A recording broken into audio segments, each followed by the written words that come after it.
नमस्कार, योग गुरु धीरज चैनल में सभी साधकों का स्वागत है।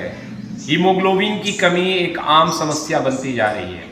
हीमोग्लोबिन हमारे शरीर में जो रेड ब्लड सेल है, यानी जो ऑक्सीजन की आपूर्ति तमाम ऑर्गन, मसल्स और हर जगह पे करती है, उसके लिए उत्तरदायी है। तो आप समझ सकते हैं कि अगर हीमोग्लोबिन की कमी हो रही है, इसका मतलब ऑक्सीजन की आपूर्ति कमी हो रही है, और ऑक्सीजन की कमी का अर्थ है जीवन की कमी। इसीलिए हम थकावट महसूस करने लगते हैं। हीमोग्लोबिन की कमी के शिकार वाले लोग, उनको हमेशा स्लीपनेस फील होता है कि नींद आती रहती है, क्योंकि शरीर सोना चाहता है, क्योंकि जागृत शरीर ज्यादा ऑक्सीजन की खपत करेगा, इसीलिए ब्रेन स्लीपी फील कराता रहता है।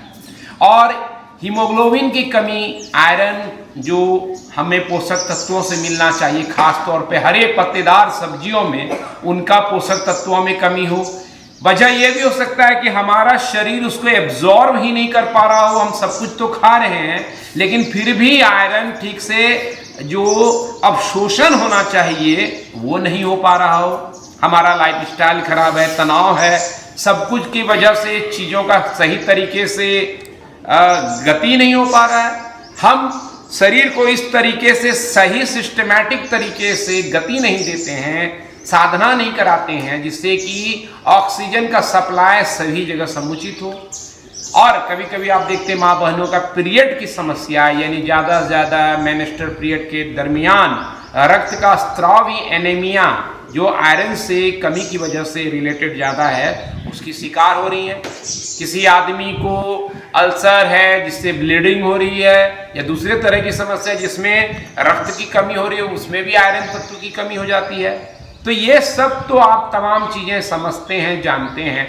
अब हमें जानना है कि हम सप्लीमेंट ले रहे हैं, पोषक तत्व जहाँ से मिलना चाहिए डायरेक्ट नेचुरल सोर्स से वो भी ले रहे हैं, लेकिन योग क्या मददगार है? बिल्कुल मददगार। पहला कॉन्सेप्ट योग का यही है कि जब आप आसन करते हैं तो ब्लड का फ्लो प्रॉपर तरीके से बढ़ता है, आपके हार्ट का स्ट्रेंथ बढ़ता है, और हार्ट ब्लड फ्लो को सुनिश्चित करता है।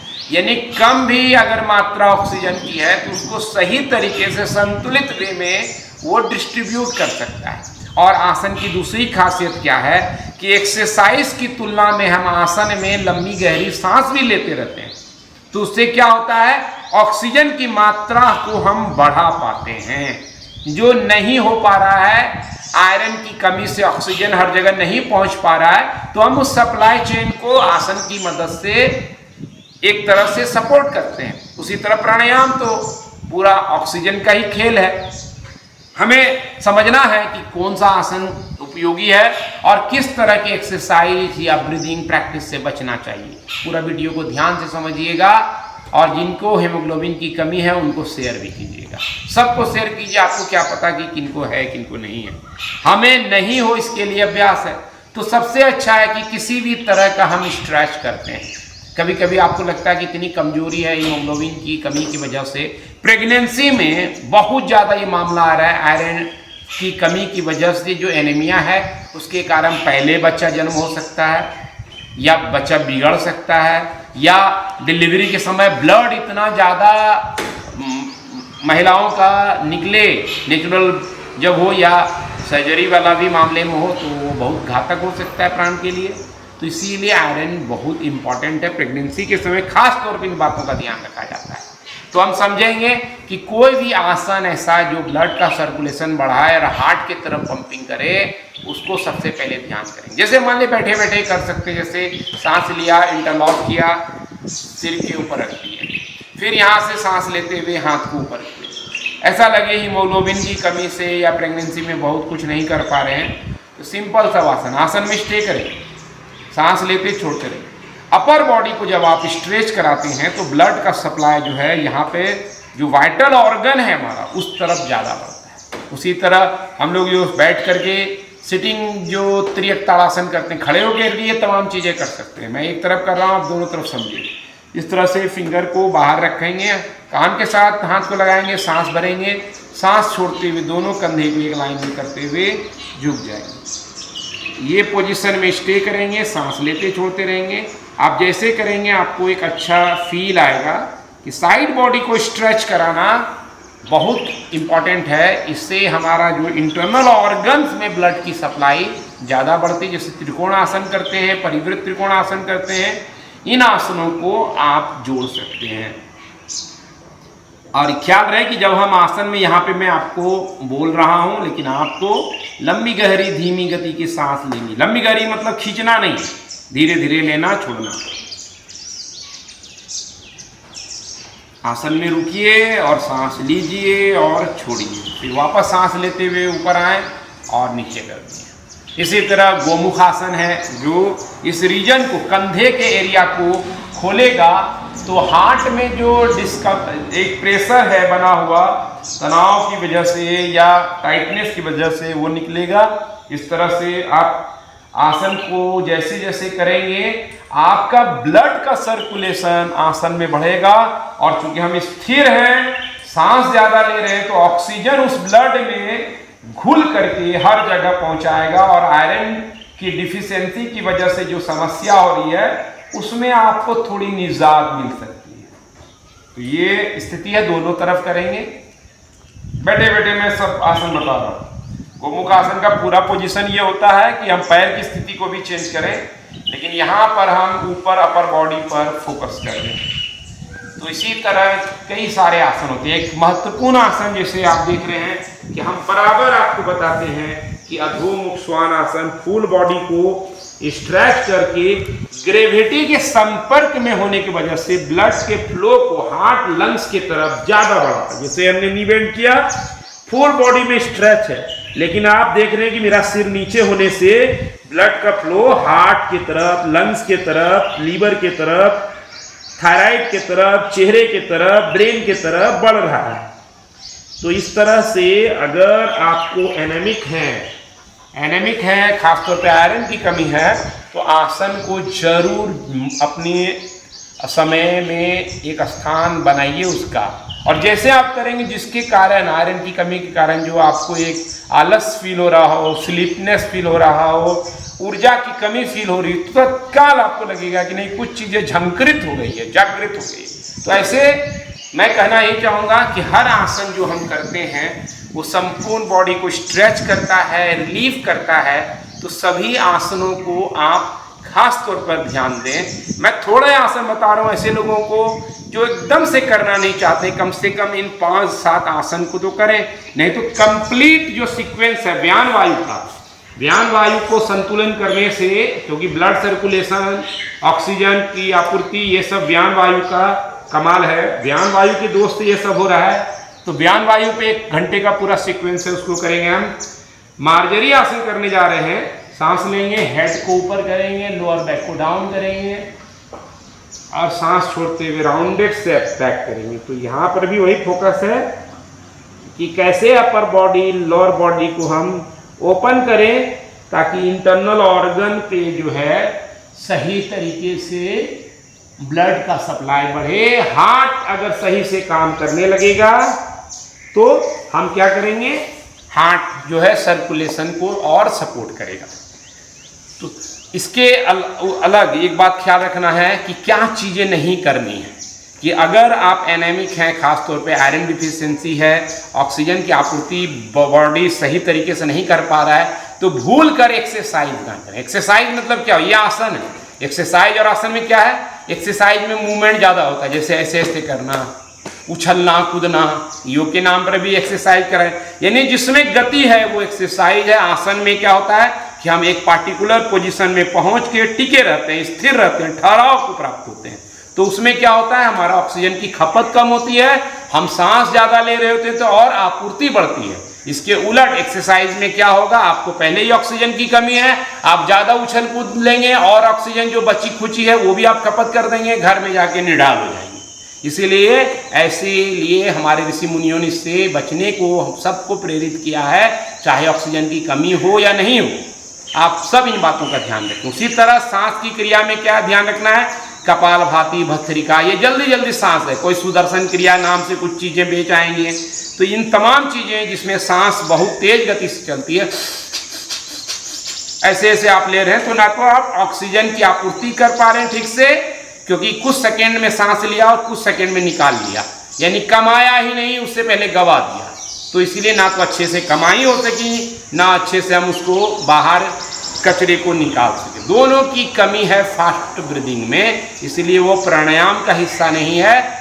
जिनको भी ऑक्सीजन की कमी है वो खास तौर पे, यानी आयरन की कमी, ऑक्सीजन की कमी मतलब समझ लीजिए आयरन की कमी से रिलेटेड बात कर रहे हैं, अस्थमा पेशेंट भी हो, हार्ट डिजीज वाले हो, इनको भूल कर ये फास्ट वाला कॉन्सेप्ट का त्याग कर देना है। मैं लॉजिकल बता रहा हूँ, जो आपको कहे कि नहीं ये करना है उनसे पूछिए कि लॉजिक क्या है, वो लॉजिक आपको नहीं बता पाएंगे, बस हम कह रहे हैं इसीलिए मान जाओ, ऐसी बात नहीं। प्राणायाम सबसे उत्तम है।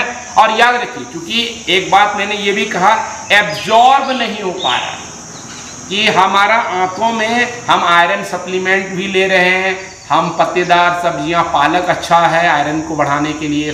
पहले गांव देहात में आप देखते थे ज़्यादा जो पत्तेदार साग होते थे अलग अलग, वो सब लोग सेवन ज़्यादा करते थे। हम क्या बोलते हैं कि दुर्योधन का मेवा त्यागो, साग विदुर घर खाई, क्योंकि कृष्ण जी जानते थे ऑक्सीजन बढ़ाना है तो साग खाना है। और ये मावा खा करके दुर्योधन के पास कुरुक्षेत्र में तो मेरठ का आया होगा, मेरठ में तो मावा में बहुत धांधली हो रही है, तो ऐसे में गड़बड़ा जाएगा स्वास्थ्य कृष्ण जी का। इसीलिए साग का सेवन उन्होंने ध्यान रखा, क्योंकि ऑक्सीजन बढ़ाना है। ऑक्सीजन की कमी से आपका कॉन्शसनेस, चेतना का हरासमेंट हो जाता है, आपका मन ज़्यादा चलने लगता है। ऑक्सीजन की कमी से बहुत तरह की निगेटिव प्रवृत्तियां पैदा हो जाती है। इसलिए आयरन डिफिशियंसी तन को ही नहीं मन को भी बिगाड़ सकता है, चैतन्यता को भी डिस्टर्ब कर सकते हैं। इसीलिए हमको ध्यान रखना है एब्जॉर्ब कैसे हो जो पार्ट है, उसके लिए आपको ट्विस्टिंग का सहारा लेना। जितना हम ट्विस्ट करेंगे हमारा वहाँ आंतों में ब्लड का सप्लाई, प्राण का सप्लाई बढ़ेगा, और जो भी खराबी है वो ठीक होने लगेगा। कभी कभी हमको लगता है अरे मेरा पेट में पहले से जख्म है, हम उसको अगर ट्विस्ट करेंगे तो और बिगड़ जाएगा। नहीं, आप देखते होंगे कि कभी हमारा कुछ कट हो जाता है, उसका ड्रेसिंग कराने जाते हैं तो और डॉक्टर उसको उधेड़ देता है ऐसे। तो प्राण बढ़ाना चाहिए, ताजापना आना चाहिए, इसीलिए उसमें कोई दिक्कत नहीं। सावधानी से आप करेंगे तो आपको लाभ ही होने वाला है, सहजता से। कैसे ट्विस्टिंग करेंगे? बैठे बैठे भी हो सकता है। जैसे यहाँ पर एक हाथ को हम घुटने के ऊपर ले गए, यानी बायां हाथ दाहिना घुटना, और राइट वाले हाथ को पीछे ले गए, सांस लेके पहले स्पाइन हमेशा ऊपर उठाएंगे, सांस छोड़ के ट्विस्ट कर देंगे बैठे बैठे। लेकिन ट्विस्टिंग में ख्याल रखना है खाली पेट का होना अनिवार्य है, तो ये पार्ट का ध्यान रखेंगे। या अगर आप भोजन आपने कर लिया तो कम से कम 2 से 3 घंटे का गया, और उसी तरह आसन में रुकिए। मैं यहाँ रुक नहीं रहा हूँ, आप जितना ज़्यादा देर रुकेंगे, धीमी लंबी उज्जयी ब्रीदिंग करेंगे, उतना लाभ होगा। अपोजिट हाथ लिए, पीछे ले गए एक हाथ को, सांस लिया और ट्विस्ट कर दिया। ये सबसे इजी ट्विस्ट है, बॉडी खुला हो नहीं खुला हो, हम क्या कर सकते हैं ऐसा। और अर्धमत्स्येन्द्रासन तो आप जानते ही हैं, इस तरह के इसे रखा, दूसरे पाँव को, बहुत सारे ट्विस्टिंग है। ट्विस्टिंग पे हमने एक वीडियो बना रखा है कि ट्विस्ट एंड डिटॉक्स, वो आप अलग से देख सकते हैं। और इसी तरह दूसरे साइड कर लीजिएगा। ध्यान क्या रखना है कि हम ऐसे भी हाथ रख सकते हैं, ऐसा नहीं कि लगे कि गुरुजी ऐसा नहीं कर पा रहे हैं क्या, नहीं, आपके लिए आसान क्या, हम उसको बताने पे फोकस करते हैं। मैं क्या कर सकता हूँ, इससे आपको परिवर्तन नहीं आने वाला है। तो ये बात का ख्याल रखिए कि ट्विस्टिंग को जोड़िए। मरीचय आसन हो सकता है, अर्ध मत्स्येन्द्रासन हो सकता है, बैठ करके जो हम ट्विस्टिंग किए, भारद्वाज आसन हो सकता है। यानी जितनी ट्विस्टिंग करेंगे उतना अच्छा है। हम खड़े होकर के बहुत सारे ट्विस्टिंग करते हैं, जैसे परिवृत्त त्रिकोणासन, परिवृत्त पार्श्वकोणासन, श्रृंखलाएं बहुत है, फिर वीडियो लंबा होता जाएगा। आपको शॉर्ट देखने की प्रवृत्ति बढ़ाई जा रही है कि 1 मिनट में वीडियो देख लो। आप इंटरटेन करने आ रहे हैं वीडियो देखने के लिए, या कुछ ज्ञान अर्जित करके जीवन में रूपांतरण करना चाहते हैं, इसलिए शॉर्ट वीडियो से परहेज कीजिए और जानकारी को अच्छे से बढ़ाइए, सही चैनल पे जाइए। और प्राणायाम में आपको खास तौर पे वशिष्ठ प्राणायाम इफेक्टिव है, नाड़ी शोधन इफेक्टिव है। भूल करके कोई फास्ट ब्रीदिंग, चाहे परम पिता परमेश्वर ब्रह्मा जी भी आकर के बताएं तो समझ लीजिए कि कुछ घपला है, उसको नहीं करना है। दोनों पाँव को हम बेंड करनी है, हिप डिस्टेंस पर रखेंगे, और शवासन की स्थिति में ये मैं बैठ के क्यों कर रहा हूँ, क्योंकि इससे आप जब बैठ करके प्राणायाम करते हैं तो कहीं न कहीं शरीर को बैठाने के लिए ऑक्सीजन की आपूर्ति करनी पड़ेगी। लेकिन अगर आप लेट जाएंगे तो शरीर को कम ऑक्सीजन की जरूरत पड़ेगी, तो आयरन वाले के लिए सही रहेगा और प्राणायाम भी हो जाएगा। वशिष्ठ प्राणायाम, सांस छोड़ेंगे, पेट को अंदर ले जाएंगे और धीरे धीरे सांस लेंगे, पेट को फुलाते जाएंगे, बहुत धीरे, जल्दी नहीं, देखेंगे।